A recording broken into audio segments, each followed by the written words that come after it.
મહેસાણા જિલ્લાના ઊંઝા શહેરમાંથી એક ચકચારી અને સંવેદનશીલ કેસમાં ન્યાય મળ્યો છે। 2 વર્ષ પહેલા એક કુમરી કરી જેવી 5 વર્ષની બાળકી પર થયેલા અત્યાચારના કેસમાં કોર્ટે ઐતિહાસિક ચુકાદો આપ્યો છે। મહેસાણાના ઊંઝામાં 2 વર્ષ અગાઉ 5 વર્ષની બાળકી પર થયેલા દુષ્કર્મના કેસમાં વિસનગરની સ્પેશિયલ પોક્સો કોર્ટે મહત્વપૂર્ણ ચુકાદો આપ્યો છે। કોર્ટે આરોપી 69 વર્ષીય રોશનલાલ લાલુજી ખત્રીને દોષિત ઠેરવી પોક્સો એક્ટ હેઠળ 20 વર્ષની સખત કેદની સજા ફટકારી છે। સાથે જ પીડિત બાળકી માટે વિક્ટિમ કોમ્પન્સેશન સ્કીમ હેઠળ ₹5 લાખનું વળતર ચૂકવવા જિલ્લા કાનૂની સેવા સત્તામંડળ મહેસાણાને ભલામણ કરી છે। આ ઘટના 3 માર્ચ 2024ના રોજ ઊંઝા શહેરમાં બની હતી।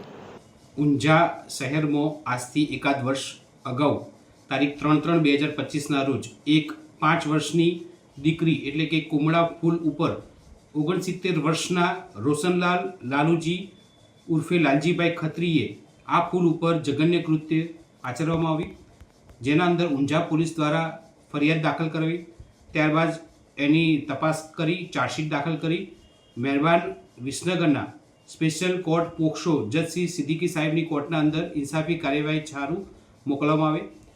જે નામદાર કોર્ટના અંદર ઇન્સાફી કાર્યવાહી થઈ સરકારી વકીલ શ્રી અશોકભાઈ મકવાણા એમની દલીલો તેમજ કેસના અંદર રજૂ થયેલા પુરાવાઓ જુબાનીઓ તમામ હકીકતો ધ્યાનમાં રાખીને નામદાર કોર્ટે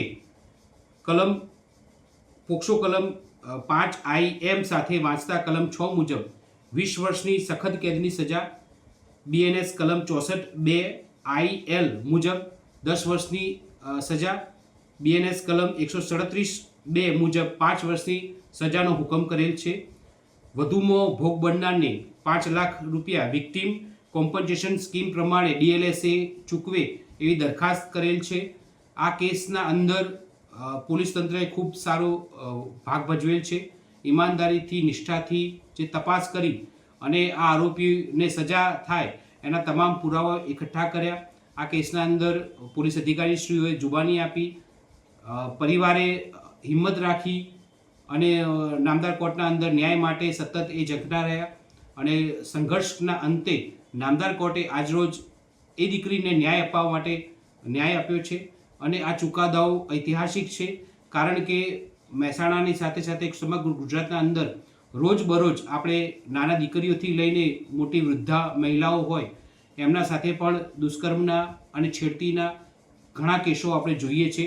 એવા સંજોગોમાં આ કેસ ખરો એ ઐતિહાસિક છે અને જેના કારણે ગુનેગારોને આવો કોઈ કૃત્ય કરતાં પહેલાં 100 વાર વિચારશે એવા માટે આવો હુકમ થયો છે।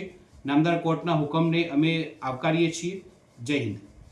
વિડીયો જર્નાલિસ્ટ ભાવિન ભાવસાર સાથે સત્ય TV ન્યૂઝ મહેસાણા।